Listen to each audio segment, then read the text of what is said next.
computer. Okay, thank you. So welcome everyone to Meets, a webinar series organized by the project MEATigation. I'll start the webinar by introducing the project before introducing our speakers, Minna Kaljonen and Annika Lonkila. So I'm just going to share my screen.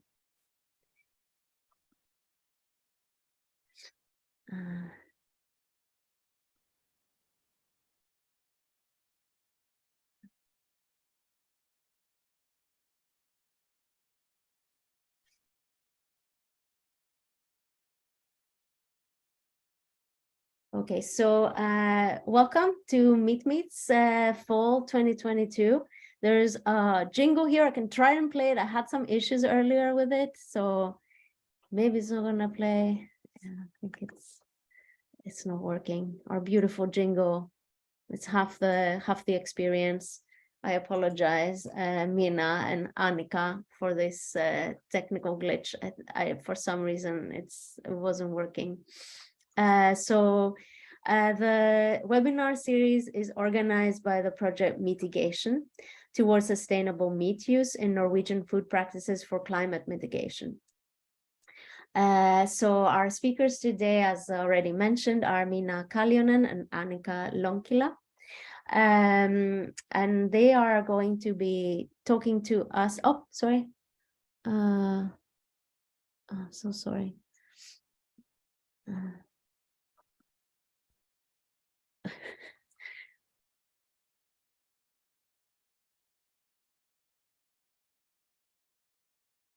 Talking to us on pulses and plant-based proteins in food systems transition. I'm sorry, guys. Today I'm feeling this is not going so well. I will just read your bio. Minna Kaljonen is working as a research professor and Annika Lonkila as a senior researcher at the Finnish Environment Institute. They both have studied food systems transition from multiple perspectives, including governance, markets, and ethics. And Professor Kaljonen is currently leading a transdisciplinary research project on just food system transition, while Lonkila just defended her PhD on genomic breeding in dairy. Together, they have investigated the gaps and potentials of plant-based proteins in food system transition. And I'm going back to my slides now. So the MEATigation project that is funding this webinar series is a transdisciplinary climate research project funded by the Norwegian Research Council under a climate research call.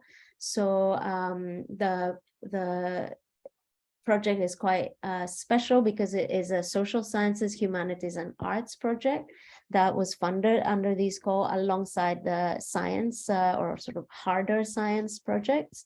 We are transdisciplinary, meaning that we are also collaborating with actors in farming and retail and restaurants in Norway, as well as cultural actors, artists, and climate communication agents. So the framework under which we are studying meat consumption and meat consumption reduction are 3 R's for sustainable meat use, 3 sort of ethical, we can say, principles that we summarize as recognize, replace, and refine. This is also done by analogy to the 3 R's used as ethical guidelines for the use of animals in research. So these 3 R's for using animals in the food industry would be recognizing the animals and the people who are working to make meat or to be meat, replacing, where possible, animal-based protein with lower impact, climatic impact proteins, such as plant-based protein or insect-based protein. Last week's webinar was on insect, the prospects of food based on insects, protein based on insects. and refining how we use animal-based proteins so that we use what we need and stay away or avoid, where possible, malnutrition, which includes obesity and waste. So this is a little bit about the MEATigation project and the context of organizing these meetings. If you'd like to tweet or comment on this talk, on the webinar, on social media, feel free to use our hashtag MEATmeets and tag us on Twitter or on Facebook. Thank you. I will give the word to Minna and Annika.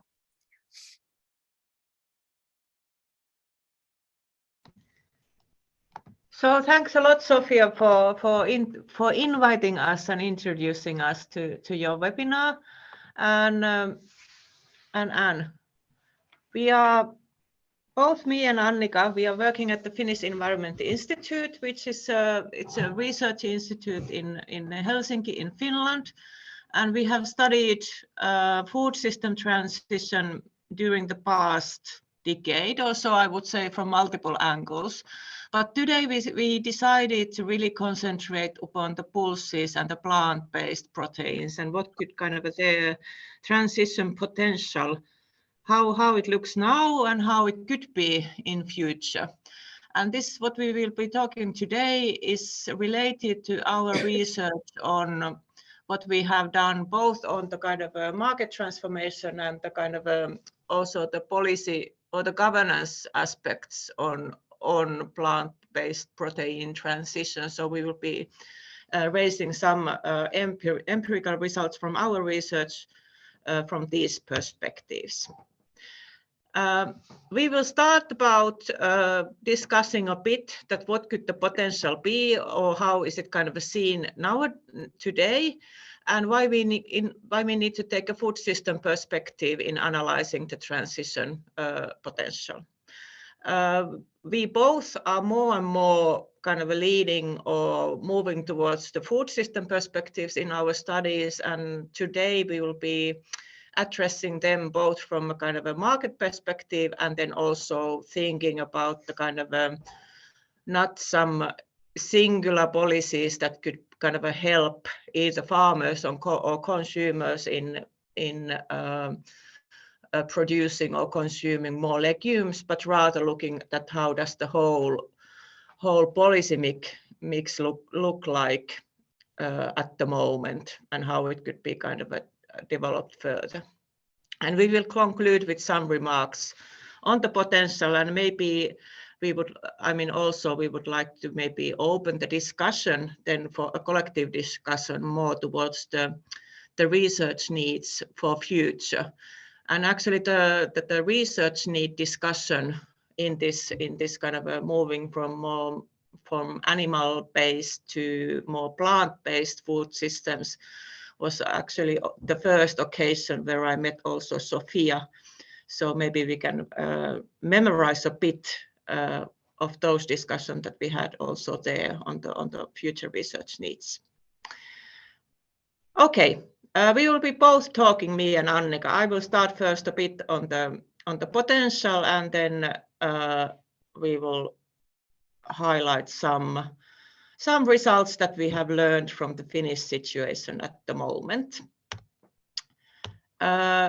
So to start with, and this is actually the thing where we also kind of got interested in this whole phenomena, is this kind of these new plant-based products that have emerged to food markets. And in Finland, we have this has been taking place now for a decade or so, maybe, I don't know, where the food industry has invested quite a lot to these new plant-based products, which also utilize legumes in their production. And the products have multiplied. There has been some shifts in the market position of the enterprises, and we will be talking a bit about this market transition later. But in a way, also we as we started off with this research, we made the review on the existing research on this topic and encountered that much of the research, and I would also say the social scientific research on the plant-based proteins, really concentrated on the very product, kind of this product development, and there was this kind of a technological focus that to see these products as new technologies or food technologies, so to say.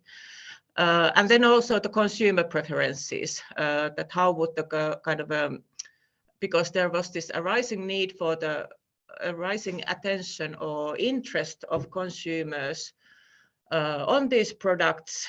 So also this knowledge is needed by the product development, that how to make this product kind of attentive, or how to say, to sell them. Attractive. The texture and so forth. Attractive, attractive, yeah. yes. Yeah, attractive. So these kind of a behavioral approaches on how do the kind of how our eating changes and what is the role of these new products therein. And also we can see in the kind of in the investment part that the most of the resources and the investments are really directed at the moment to the food innovations. And I would here maybe emphasize that maybe more on the more radical meat and dairy alternatives, that how can we kind of produce meat or milk without connection to the land or so forth. So really this interest on the these food products as technologies. But we were kind of we went back to this great image of legumes, the beauty of them, that what can the legumes actually do in our food system, something more than only becoming products to be consumed.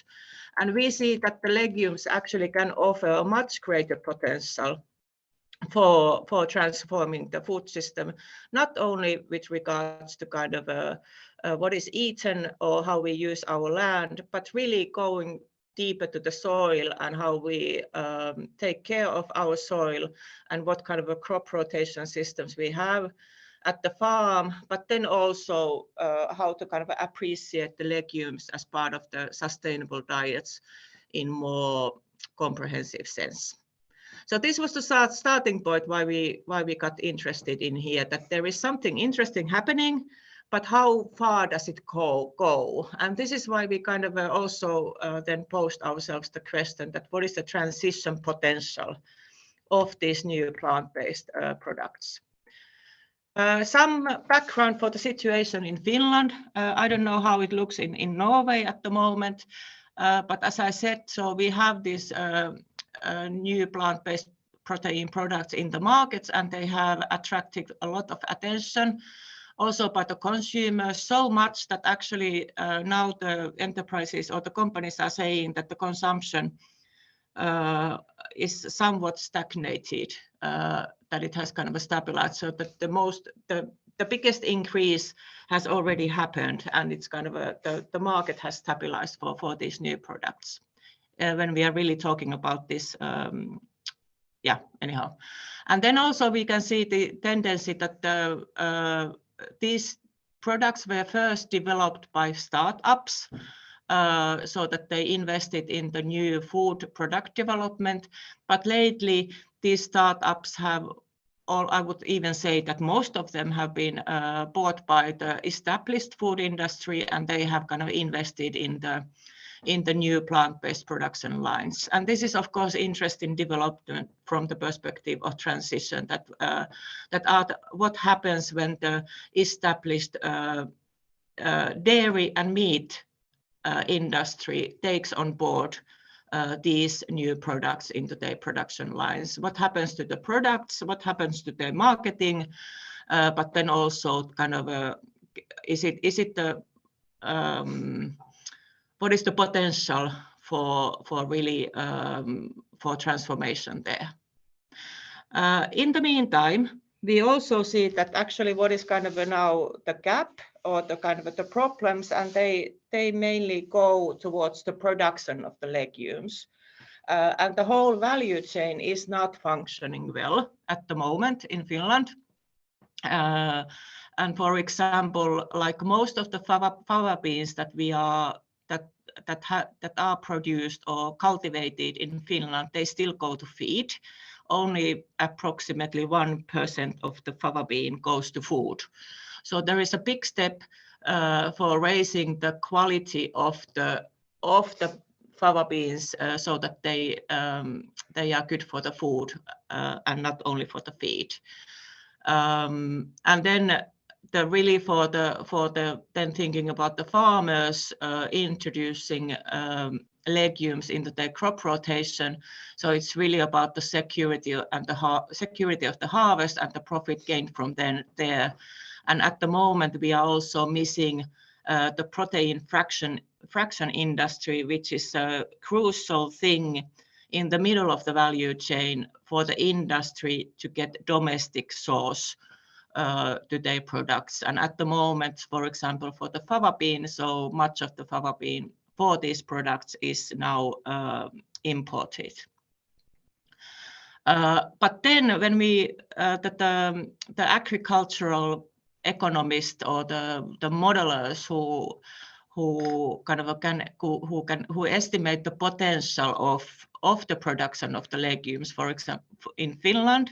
So they are quite bold in their estimation that there is potential really to increase the use of legumes also in our production if we get the value chain working, so that we get the crop rotation practices more established at the farm, but then also so that the farmers get enough money and so that there is the value chain works so that they can sell their product. So this is the situation at the moment in Finland. And our standpoint at this point is really that if we are to understand the transition potential of these novel products in the food markets, we need to take the food system perspective. And currently, as I already said in the beginning, most of the attention goes to the consumption and the processing of these products, and we know less about what is happening at the farms, and then also kind of how the value chain works. But if we are to really kind of mobilize the transition potential of the legumes so that they could really enhance the most important food system outcomes that we have is the food security and the livelihoods of the farmers and the kind of environmental well-being of our arable land. So I think we need to kind of work in all of the kind of activities within the food system or within the food chain.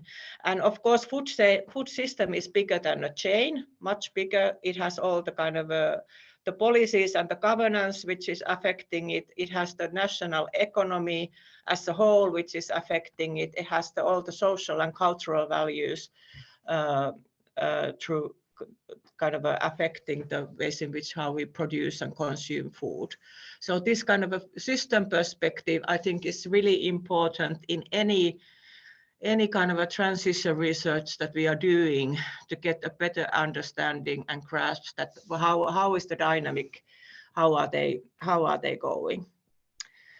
And now 2 examples of this applying more of this kind of thorough understanding of the food system from our past research on this issue. And I don't know how familiar you are with the transition studies, but here is the famous picture of the so-called multi-level perspective on transition, meaning that if we are aiming for more sustainable socio-technical system, which is in this case a food system, so there are several processes going on at the same time.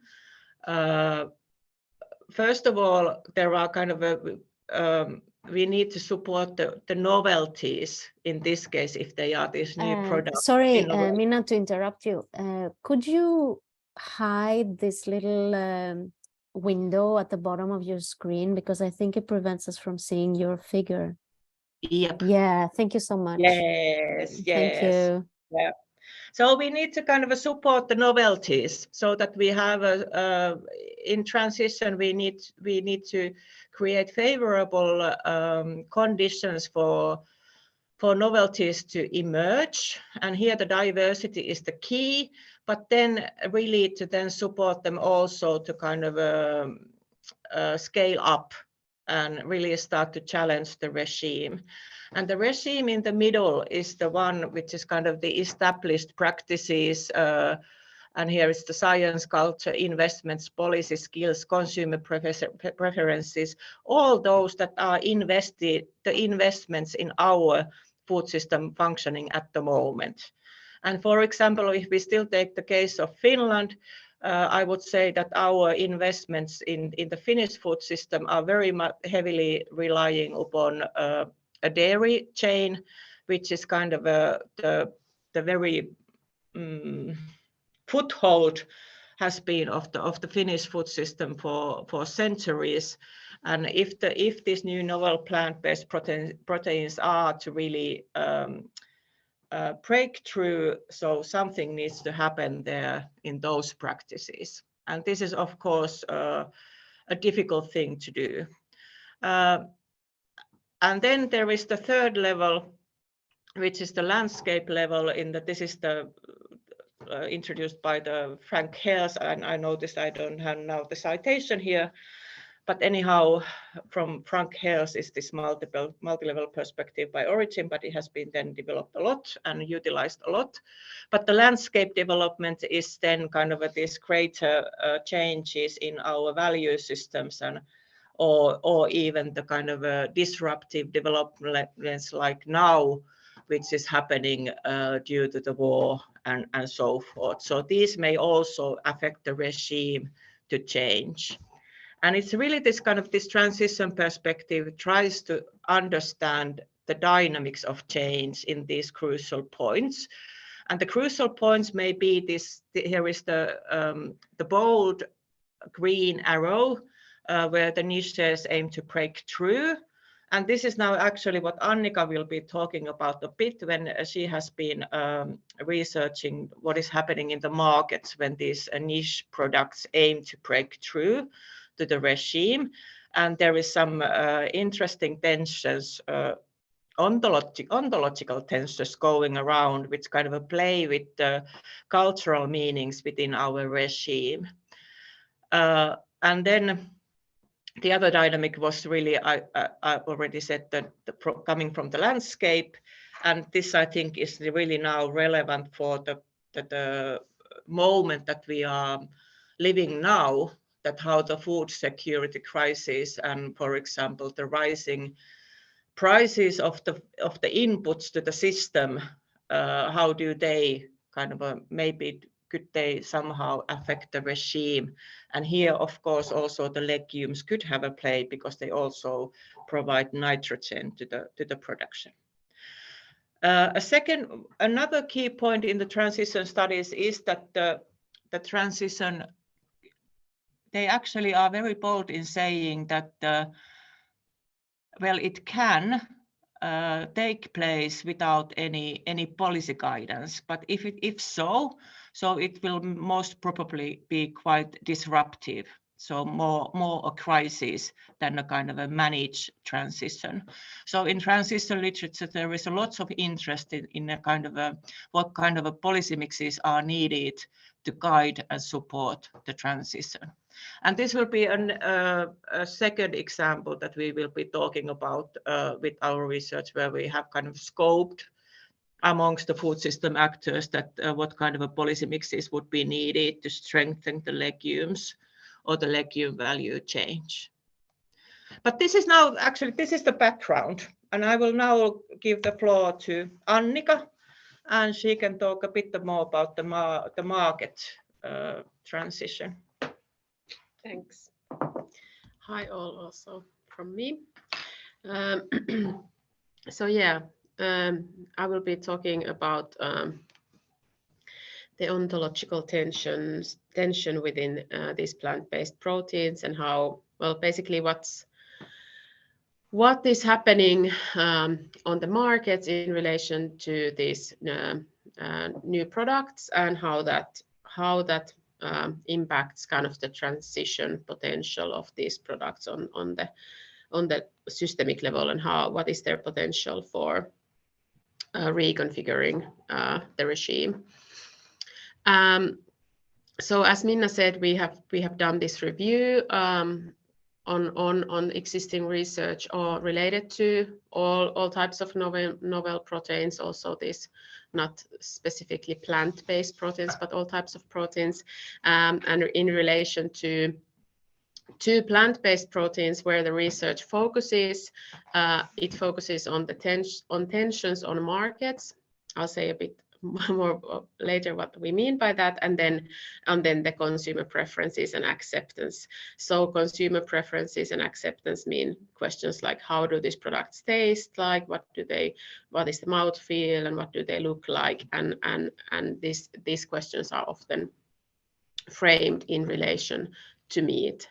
And then the tensions on markets, what we mean by that is that what are kind of the promises of these products in relation to meat, in the way that how are they positioned as opposed something that meat is, highlighting that these products are something that for example, in relation to environmental impacts or ethical issues, that these plant-based products are better in some of those ways, but there is always this strong relation to meat products. So there we see that there is this ontological tension here, which has been recognized in lots of other research as well, because these products are positioned at the same time as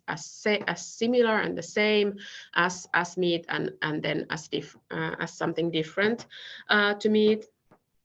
So they are trying to be both at the same time, and then as a result, they end up having this strong referential identity with lacking kind of characteristics on their own, like away from meat. And then that's why they have this kind of strong meat substitute identity as well. And we see that especially with plant-based products and with legumes and pulses, there is a lot of potential to challenge this meat substitute identity, but this is not currently like fully tapped into.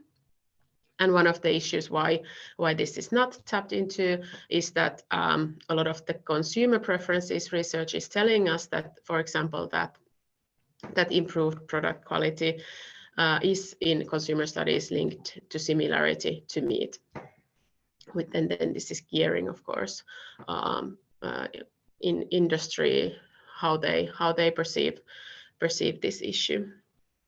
And also more broadly, the plant-based proteins they have potential to challenge more generally reliance on animal protein in diets in ways that meat substitutes cannot. And I say a bit more about that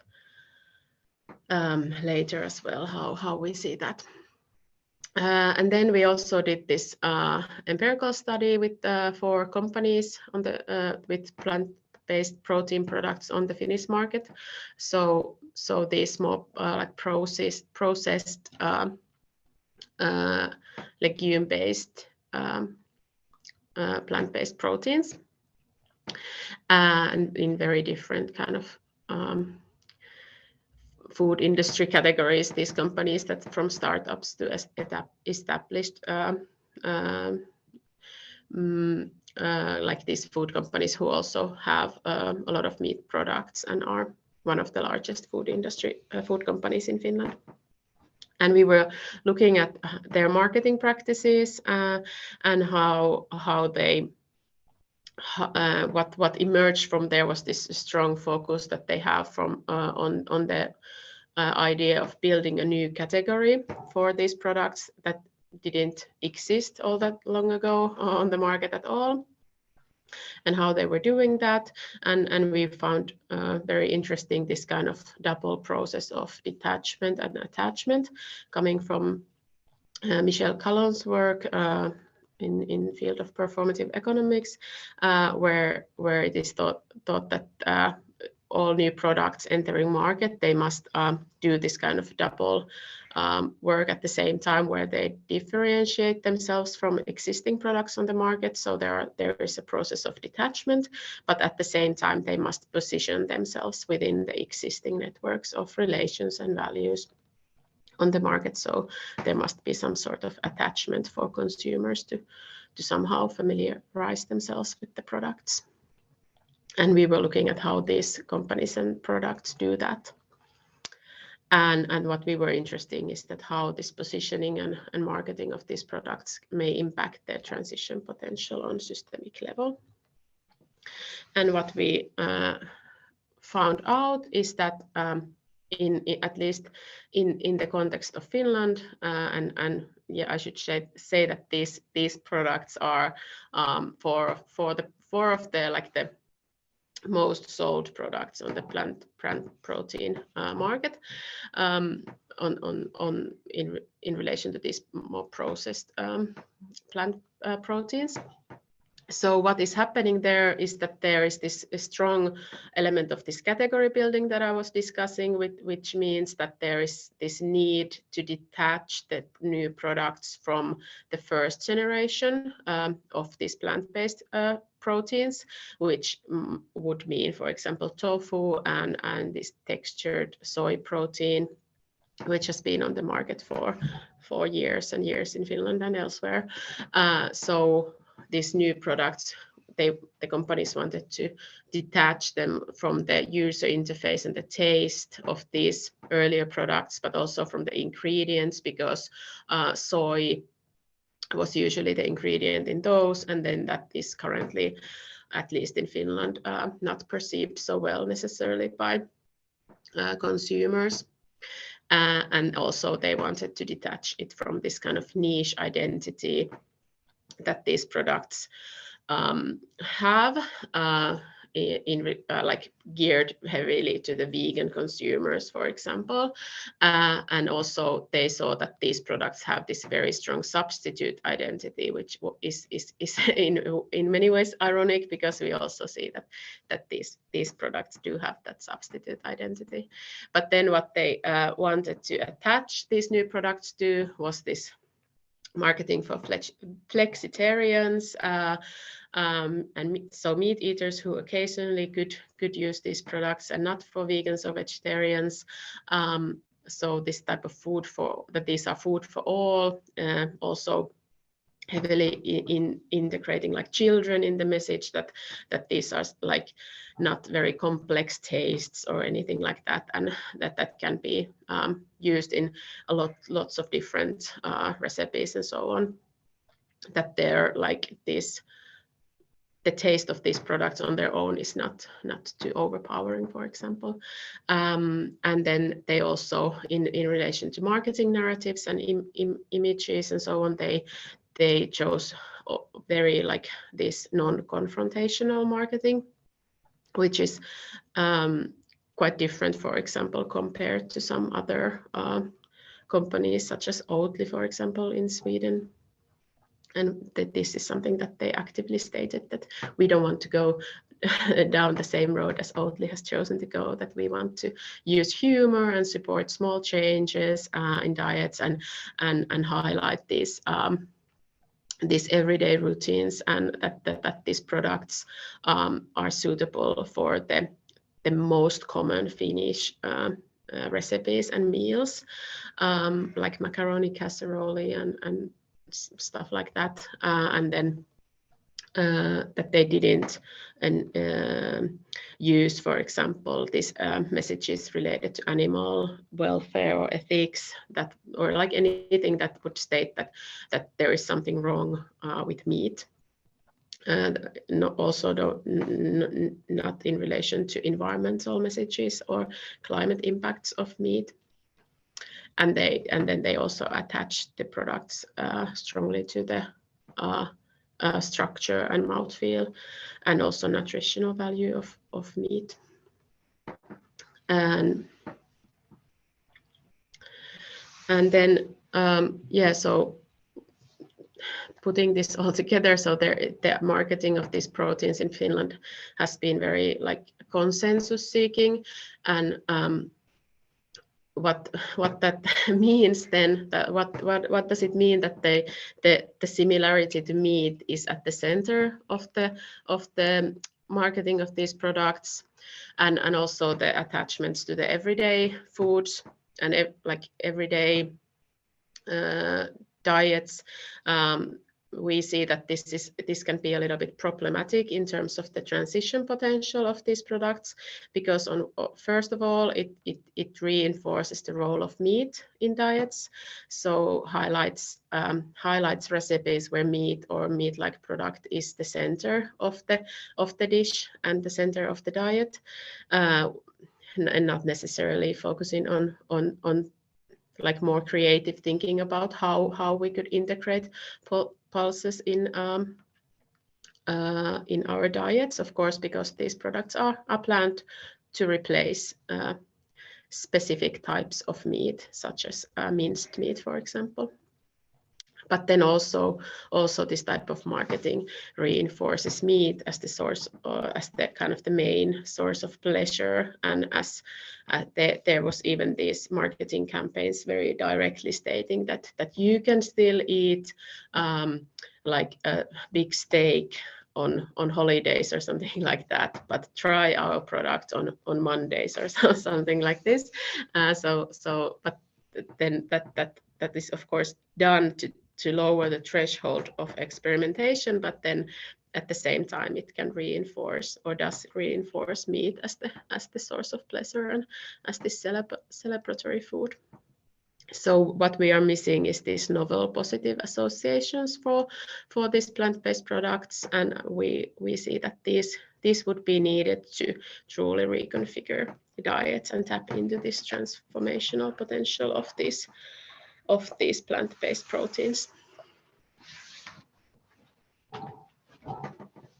Okay, I'm looking at the time, because we were thinking that we will also highlight some issues then from the policy perspective, or politics, governance, or other type of politics perspective, because I think what Annika was talking was also very much about politics of meat and pulses, what is taking place in the retail store. But we also, as part of the whole study, so we also wanted to understand, really tap into this thinking in the value change, that how could we strengthen and multiply the value chains in the Finnish food production and consumption, and introduce the legumes there. And so we kind of I wanted to address also, think about the role of the policies here, that what can be done by the state, but then also by the kind of private measures to really create and multiply the value chains in the Finnish food system functioning. So we utilize this kind of a policy mix framework in order to discuss with the food system actors that what kind of policy measures would they see that would be needed in order to strengthen the domestic legume value chains. So we are kind of scoping around the different kind of instruments that they propose to support the situation, but then also looking at how do they address the different activities within the food chain or the legume value chain, how they see the relation between consumption and production, and the important part in the between, what kind of policy measures could be utilized there to really introduce the legumes more prominently to the system. And then on the basis of these kind of discussions with the food system actors, so we also then evaluated the kind of the consistency and the comprehensiveness of the measures that they were proposing, that do they create some kind of a whole that would be needed to multiply the legume production in the Finnish system. We explicitly addressed the different actors in the legume value chain and asked them about their aspirations, that what would they see important to be now done to correct the gaps in the current system.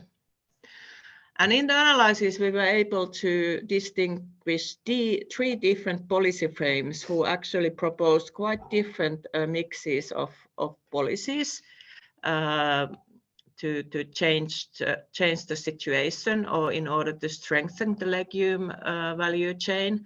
And the first one looked at the measures needed to enhancing the production conditions and the breeds and the legume breeds.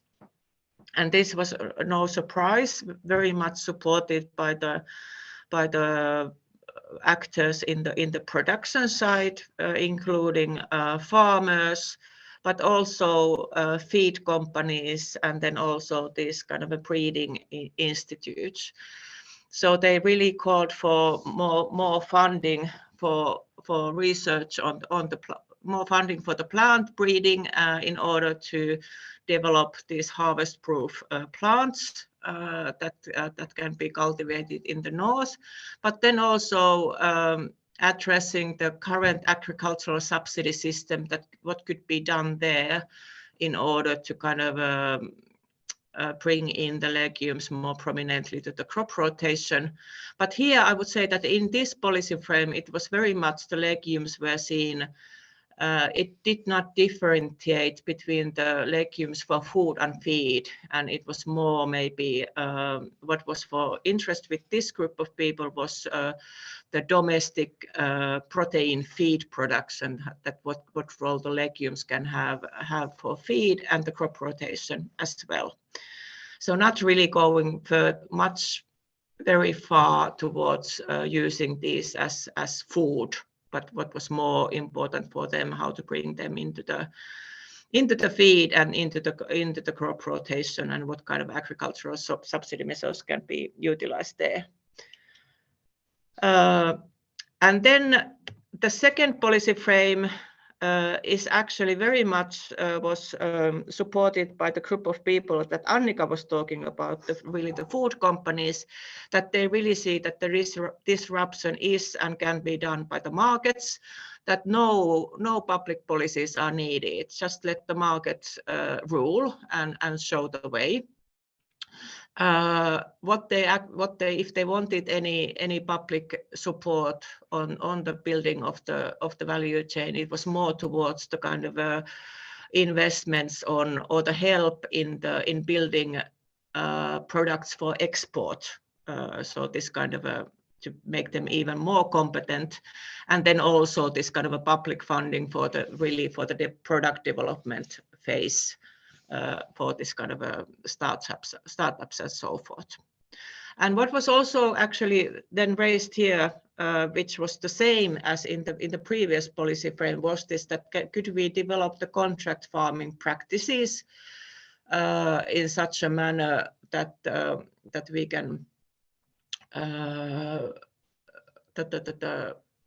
this was really for the companies actually, because at the moment they did not have too good contract farming practices with the Finnish producers, because many of them were outsourcing the pulses from elsewhere.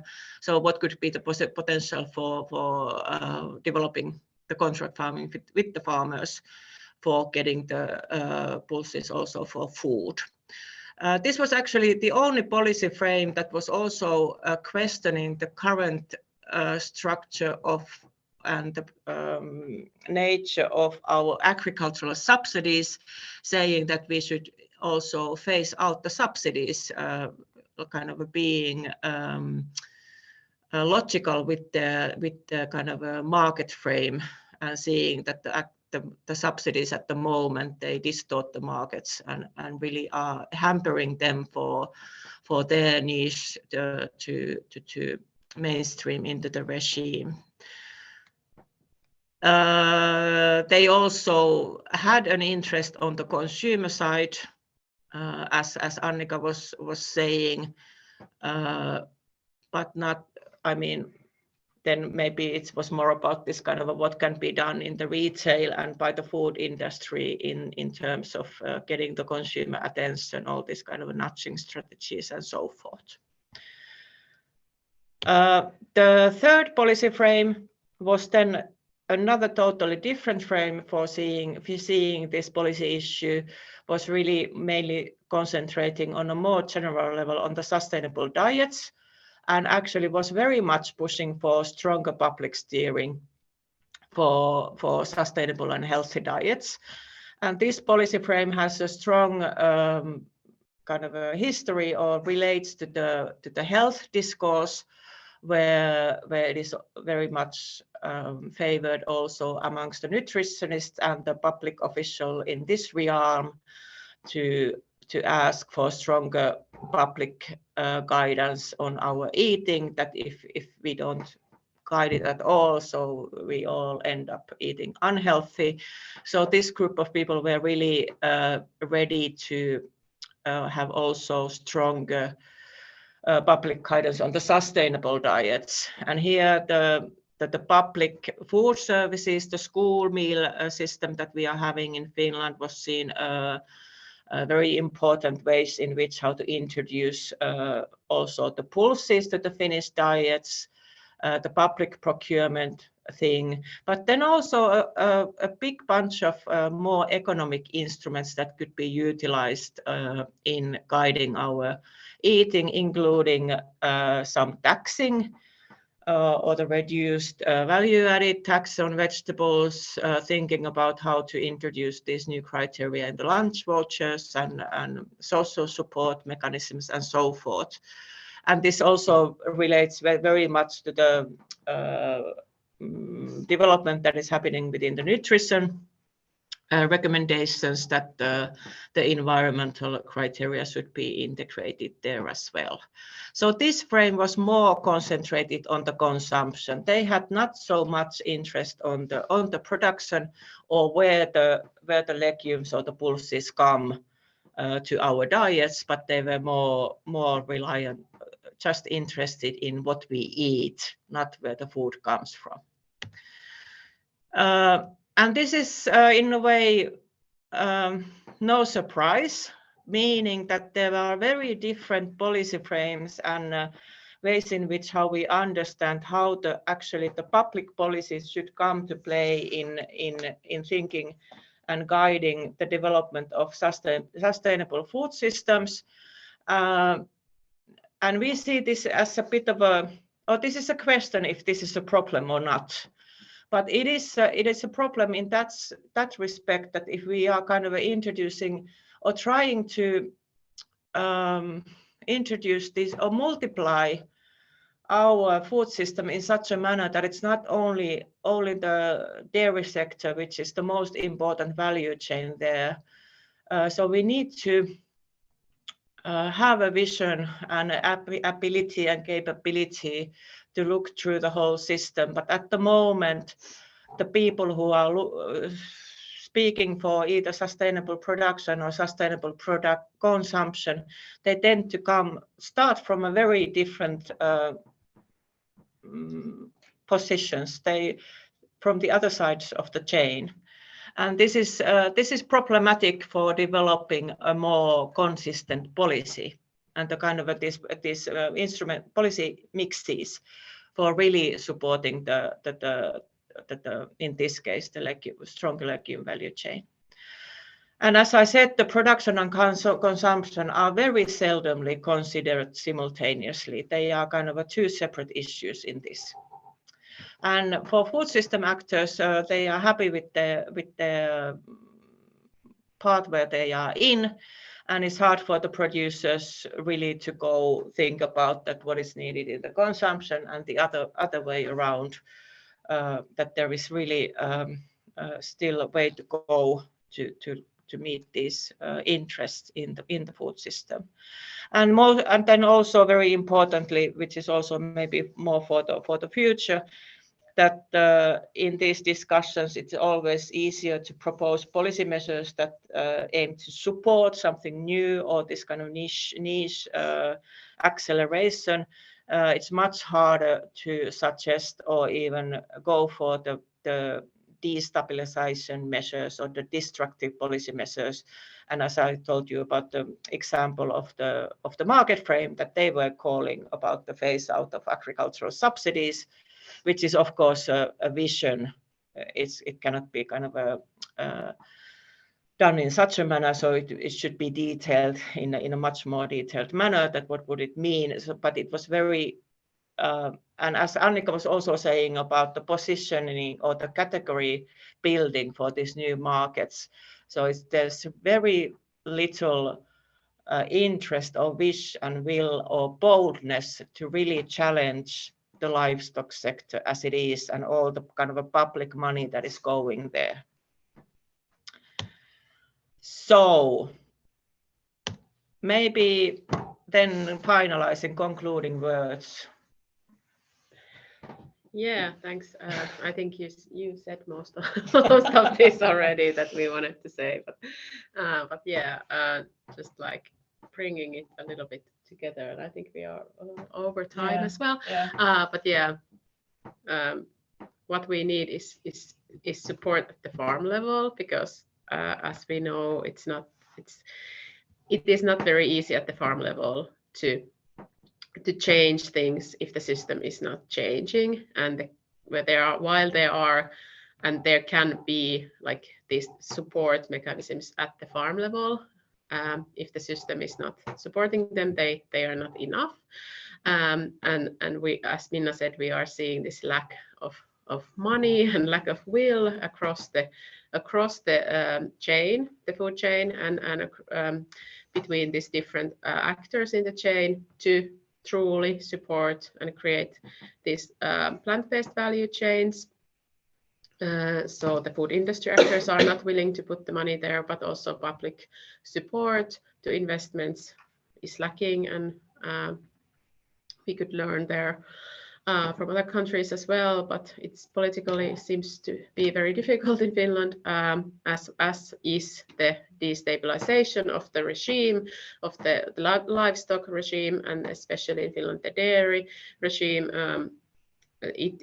We need it desperately to create systemic change, but it is very, very difficult.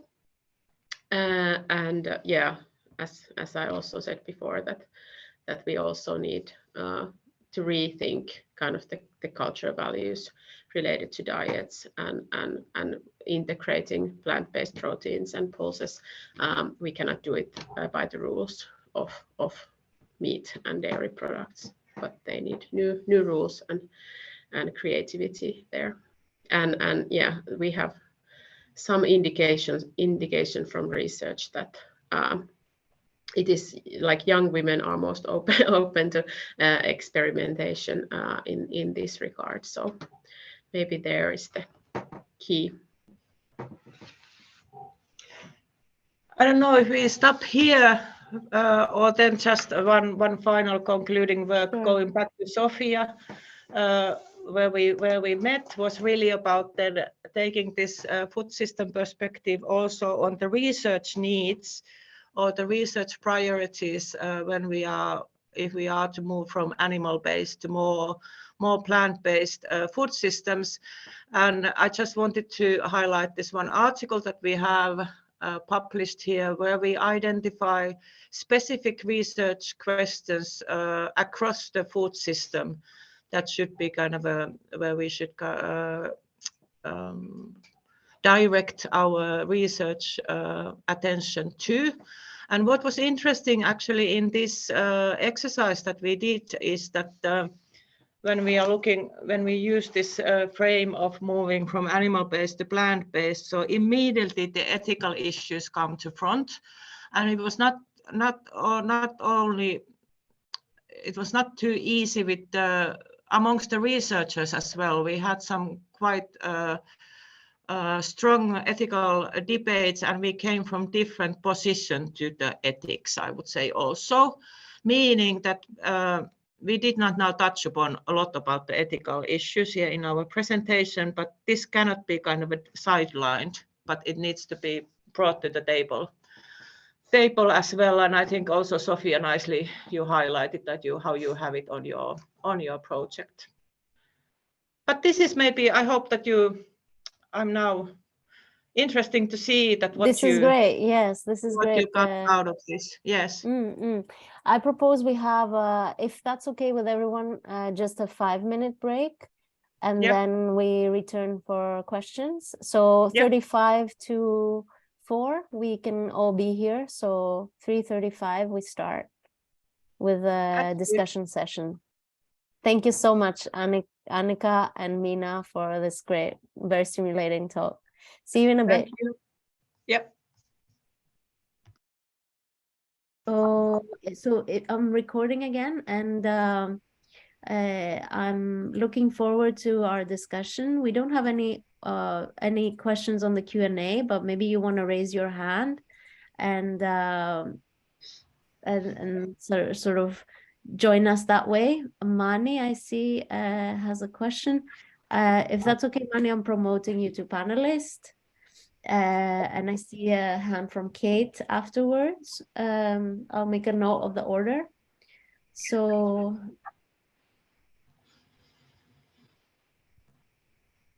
yes, I didn't hear the last thing you said because I was a bit no back. problem. I was not saying anything, more talking to myself about noting people order. So yeah, thank you again, Minna and Annika. Very stimulating and very connecting to all of our work. So Mani, if you want to go ahead with your question. Sure. Thank you very much, Annika and Minna. Really nice presentation. I do have, yes, I had to take a phone call during the meeting, so I may have missed out on something, but I was wondering about the what you mentioned about letting that the companies want the market to decide, based on how I understood it, and what do you think that would do with the prices of the different types of products, for example, meat substitutes and meat in general? I guess in Norway today, the prices are about the same. Some products are more expensive than meat products and some are cheaper. But what do you think would happen with that? Do you want Annika respond? I would respond to that industry is by definition reluctant to taxing, even to health taxes. Of course, there are differences with that respect, but I would say that they are more. It's more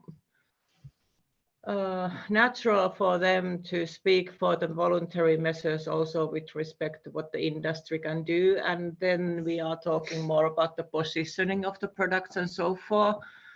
But really for the food companies,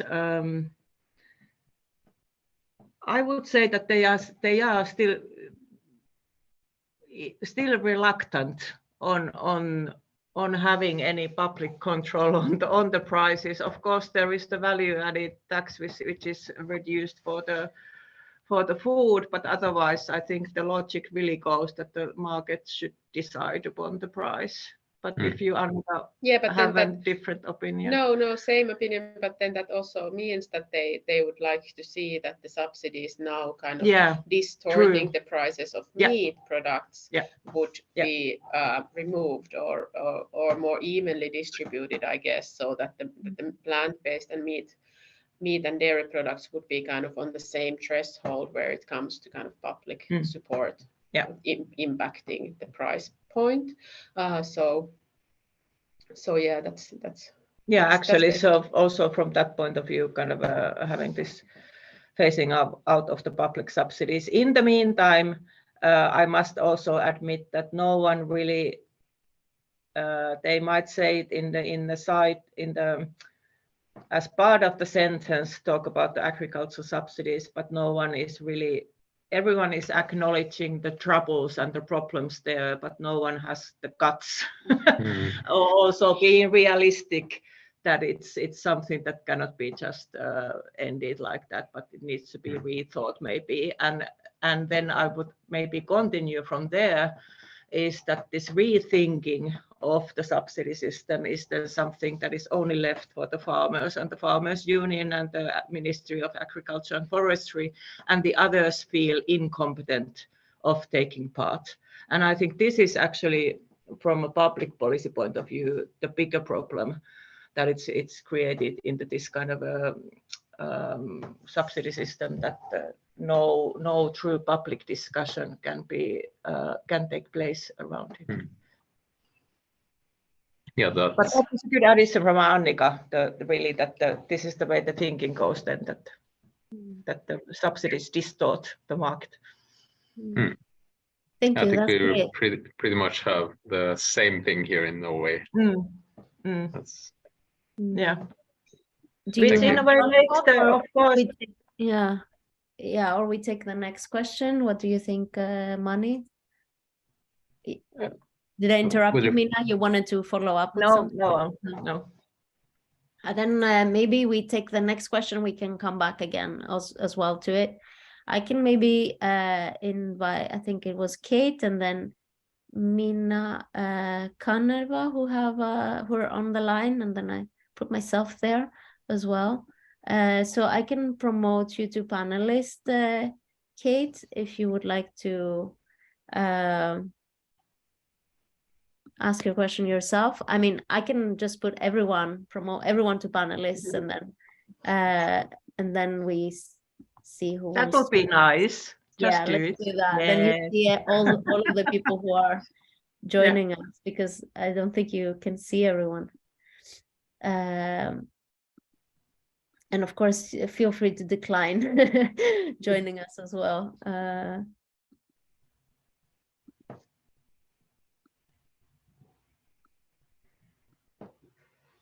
Okay.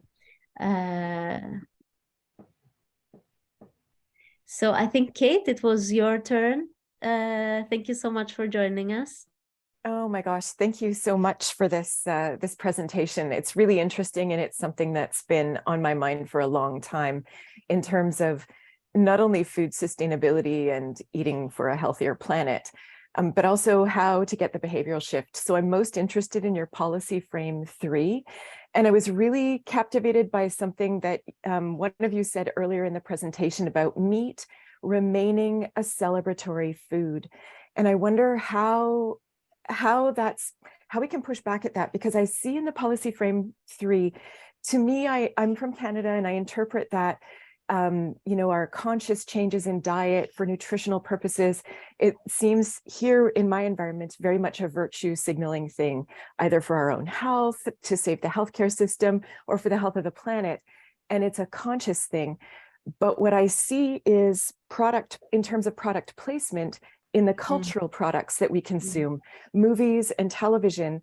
It's the producers of very unhealthy foods that get their products unconsciously or subconsciously situated very usefully. So I'm curious as to what you think it would take in terms of perhaps some transgressive partnerships, some stealthy partnerships to get like Brussels sprouts and pulses at the center stage of the table, because that celebratory space of sharing is such a promotional tool.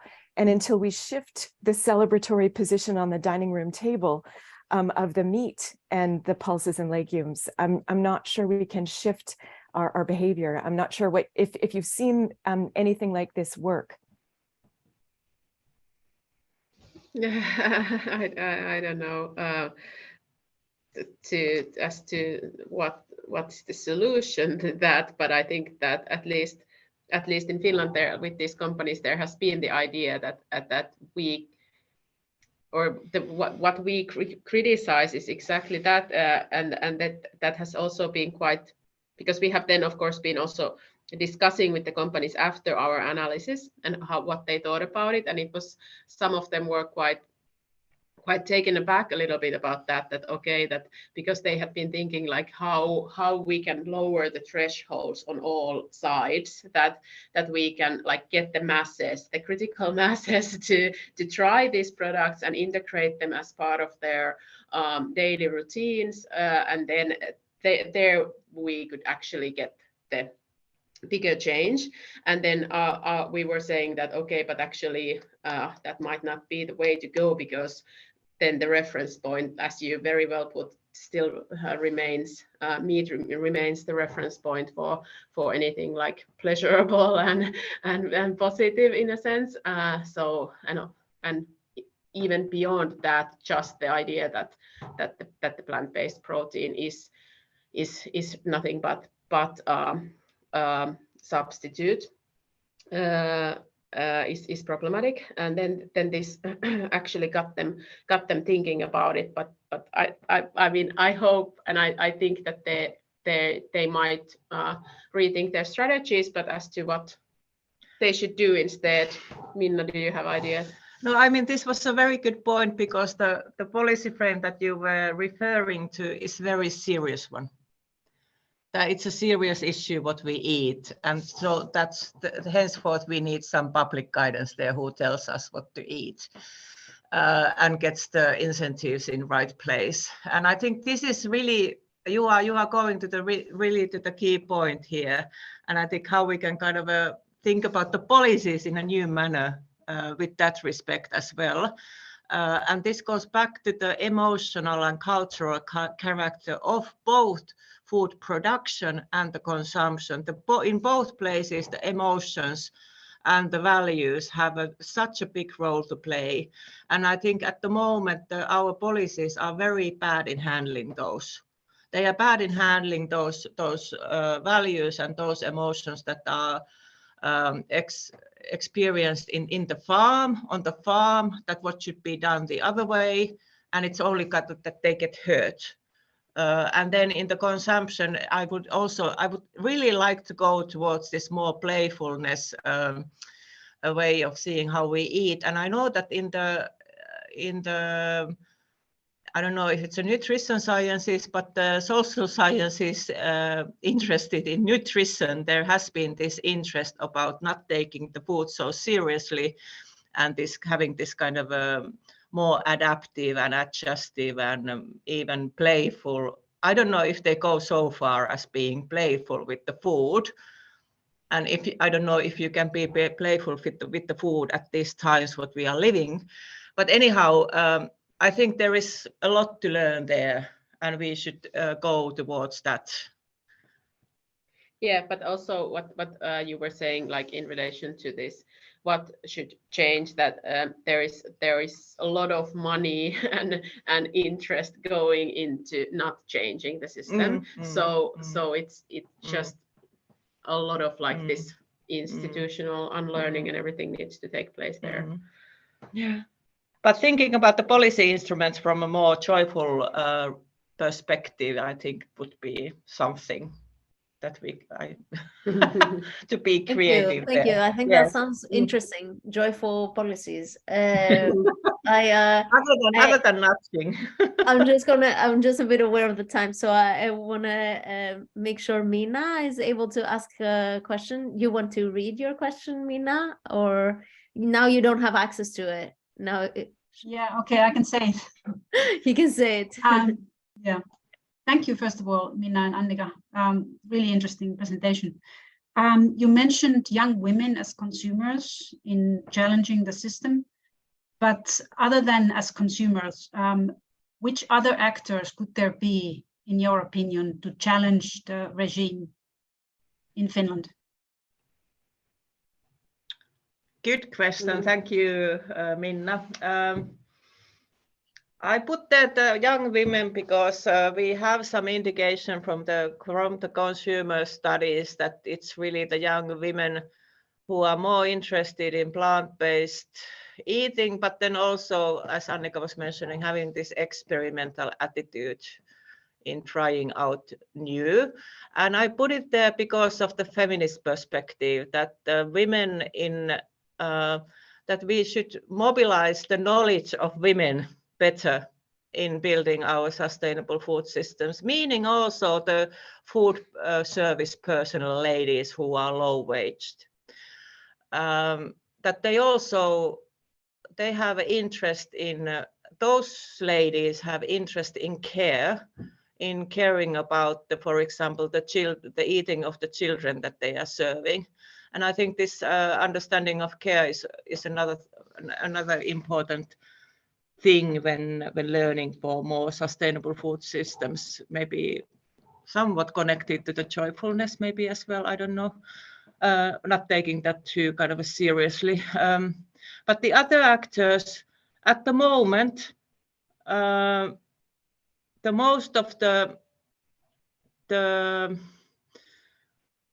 transition, unfortunately, or the kind of innovating with novelties is taking place within the food industry, but that's part of their logic, the market logic in developing novel products to the markets all the time, which is not necessarily the solution.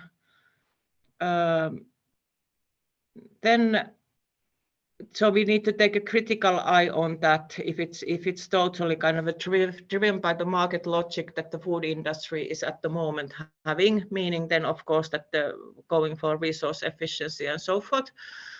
But then I also see lately I have seen these farmer networks that are experiencing peer learning amongst themselves about the sustainable farming practices. And there the key is really that it's amongst them, amongst the networks, that they create the learning of doing the other way.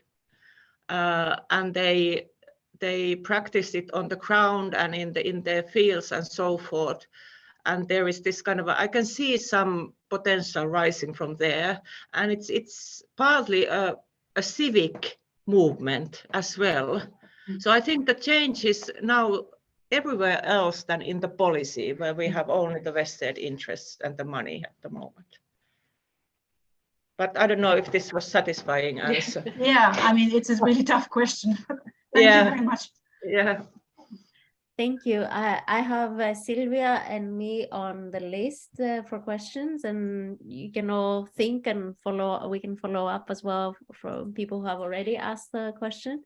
But I also thank you so much both. I think I found several parts of the talk very fascinating, especially the ontological tensions that you mentioned, Annika, with the sort of, you know, the identity of these meat substitutes, and are they really meat or fake meat, or, you know, and I presented this paper in the EuroSafe meeting this year, Minna. So this is where Minna and I met some years ago, and it was about thinking about meat replacement as drag by analogy to gender.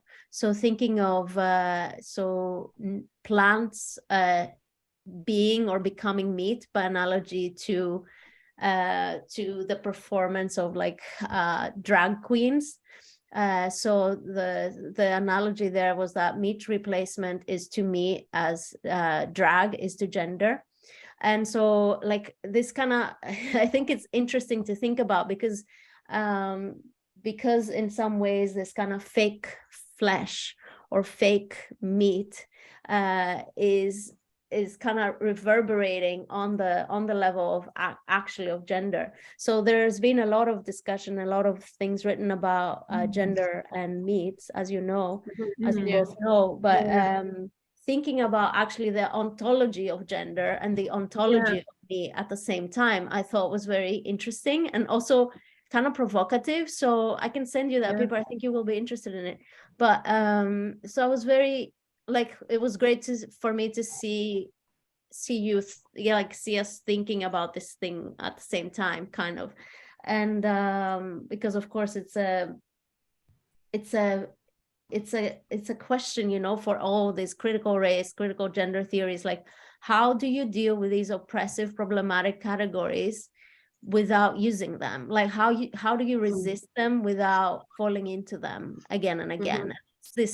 It's this kind of bind in a way that you want to go beyond something, but you can't go beyond it without making it visible or sort of engaging. And at the same time, engaging gives it power, right? Gives it, you know, reaffirms its power or the pleasure it gives you, or the power, you know, the power it's supposed to have, I guess, in the yeah, this is my dog. Apologize. But so that was something I was thinking about as we were talking, and how in a way these issues are very deep. And also I also, so it's more like a comment, I guess, this. I was also curious about the policies that you listed, whether I wasn't sure I caught, like, were these policies discussed with, was it like a focus group situation where you discuss these policies, or are they actual policies that are playing out in politics right now, or how? No, how they are wishes for what should be done. They are wishes for what should be done by the actors. So on top of the current ones. And so these were empirically derived with your through your research, right? Yeah, from the interviews with the different actors. Yes. Oh wow, that's great. That's fascinating. And have you discussed these at all with policymakers, or have you kind of, yeah? We have, or with the not really the politicians, but with the ministries, the policy planners there, and with them we really discussed about this kind of this consistency and comprehensive issues. But of course, the different ministries go to the different frames, and it's easy to see where they go. So they of course have different agendas in the ministries as well. Yeah, maybe I was thinking, you know, if the issue is like you don't want to stop subsidizing, or, you know, you don't want to have the kind of, as you called it, like the destructive kind of approach, or stopping to subsidize me, could it be that you subsidize it, but you subsidize other things so much more, or something like that? If the moment is like quite, yeah, it's quite complicated, the subsidy system. It's not only that, it's actually should not be production based, and most of it goes only to the cultivated area, but there are some national staff subsidies which go to certain production modes, and also to the different regions in Finland who are in a less favorable natural conditions and so forth. So it's a complicated thing, and of course agricultural subsidies are also for the livelihood. So it's not something that you just rip out, and we are part of the European Union, and it's a mess, but it's a black box that if who is allowed to really think about where does the money go. And at the moment it's so complicated, the subsidy system, that it's kind of distracts people from it, that you don't know to have the expertise to go into the details of the money flows, which I think it's a big public problem at the moment. Because it's public spending, but we cannot kind of we do not have the expertise to follow it. Where does it go? Sorry, I took so much time, and now I think it's Sylvia's question. But we still have time. It's fine. We still have time, Sylvia. Okay. First of all, thank you so much. It was really great presentation. I learned so much with both of you, and it was so inspiring, and everything was really so well explained. I'm glad that I was attending this workshop today. I wanted to say, and I'm sorry, maybe my thoughts are a bit confusing, because there's a lot of things that you were talking that I found them very fascinating.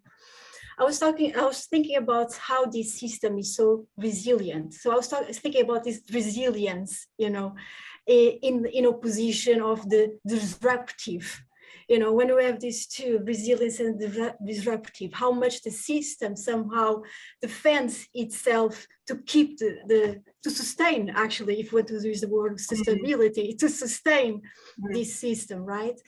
And the fact that, for instance, now we are facing this war in Ukraine, and how much we notice that how can be in some countries, for instance, in Africa, they are having the risk of not having food, because in Ukraine is a place in the world that has actually a big production of cereals that are then exported to other part of the planet. So how can be this food system became so global and so much strange, I would say, that it's quite disruptive in the way, even, right? Because it's been disruptive for those other countries that have not been able to produce their own food, and they are important from other continents, for instance, right? So it's quite disruptive at the same time as resilience enough to stop to be crushed. And I really appreciate, I really like this playfulness idea that you were bringing in the end, because it's a way to be disruptive, but in a more, as you say, trying to make the things more inclusive from the other side, other voices or other parts of the society that don't have so much voice. And by using the example of young women and the creativity, because yes, as you're saying, in the feminism perspective, women have to be quite creative to survive in this more misogynic system, right? So they have developed the skills and tools to be quite creative in a way and caring. So they also have to create the community to care, to protect, and somehow to face all these tensions that they are undertaking by the more patriarchal society. So I really like it. And I'm sorry now, as I say, my speech is quite confusing, and I apologize for that. But I really like this idea of playfulness as a disruptive way to make this system, because it's super resilient, and all these tensions, like preserving, right? So yeah, I don't have any question in particular. It's just a thought to add to you. Yeah. And thank you again.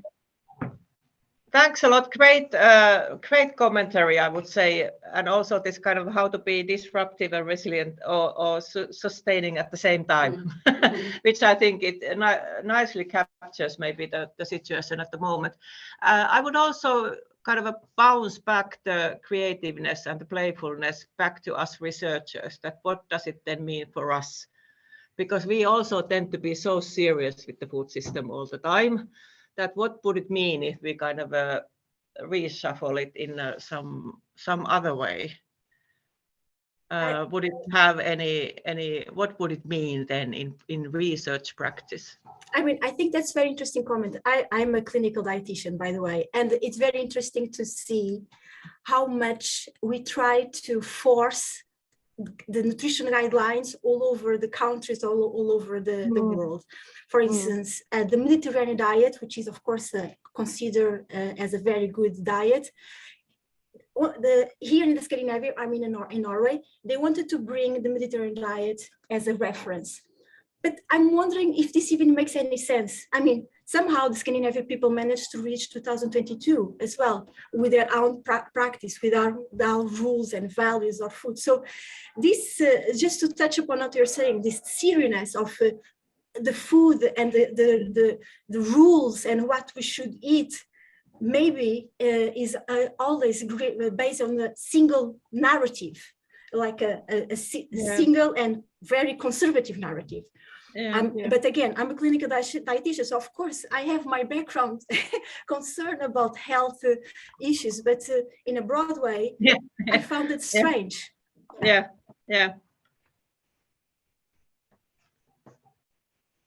Thanks a lot. I think we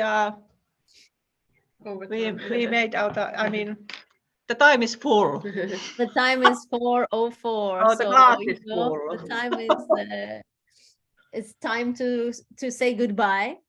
And I want to invite you to join us on the December 14th for Mike Rocher's talk on being meat historically. And Mike is gonna discuss also how, from a historical perspective, also how dogs were eaten at certain times in our history, and not right now. I'm totally making a bad summary of her abstract, but I'm really looking forward to it. So join us for December 14th, and thank you again very much, Minna and Annika, for your stimulating talk. We'll keep the communication open. Yeah. And, yeah, of course, let me know, and we'll be happy to connect everyone with anyone here, etc. So thanks again, and have a good Thank you afternoon. all for joining. Thank you so much Thank for your For the comments. discussion. Ciao. Bye bye. Bye.